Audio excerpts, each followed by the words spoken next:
ثلوج تجتاح البلاد، وعواصف رعدية تضرب بعض المناطق في العراق. السلام عليكم ورحمة الله وبركاته. بسم الله والصلاة والسلام على رسول الله. أهلا وسهلا متابعي الكرام مشاهدي قناة خبر عاجل. في البداية أخواني أخواتي لا تنسونا الاشتراك في القناة وتفعيل زر الجرس ليصلك كل شيء جديد أولا بأول، وقم بدعم المقطع بلايك إذا تكرمت، وبسم الله نبدأ.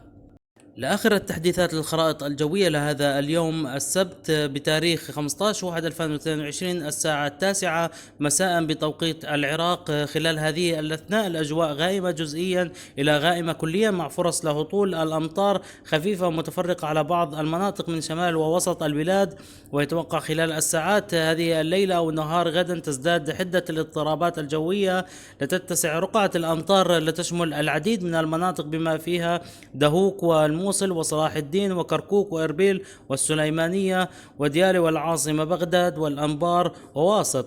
وكما يتوقع أن الأمطار ستكون غزيرة مصحوبة بعواصف الرعدية مع احتمالية تساقط حبات برد حالوب على بعض المناطق بمشيئة الله تعالى. ويتوقع بعد مشيئة الله تعالى يتوقع نهار غدا زخات رعدية تطال بعض الأماكن من مدن الفرات الأوسط كبابل وكربلاء والنجف والقادسية وغيرها. أيضا هناك فرص مهيئة لهطول الأمطار على الأجزاء الجنوبية خاصة أقسامها الشرقية بما فيها ميسان والبصرة وشمال ذي قار خلال نهاية الحالة هذه الليلة الأحد على الاثنين. ويتوقع خلال الساعات الظهر أو العصر بالنهار غدا الاثنين أن الموجة البرد تدخل الأراضي العراقية من جهة الشمال لتنخفض على أثرها درجات الحرارة تدريجيا في الأجزاء الشمالية والغربية لتصبح الأجواء قارصة البرودة خاصة في مدينة الرطبة والأماكن المحيطة بها، بالإضافة إلى السليمانية وإربيل لتكون الحرارة أقل من 5 درجات مئوية في تلك الأجزاء. وينتقل عبور الجبهة الهوائية الباردة ليلة الأحد على الاثنين إلى المناطق الوسطى. هناك تنبيهات وتحذيرات الأمطار يرافقها عواصف رعدية، محبات البرد الحالوب.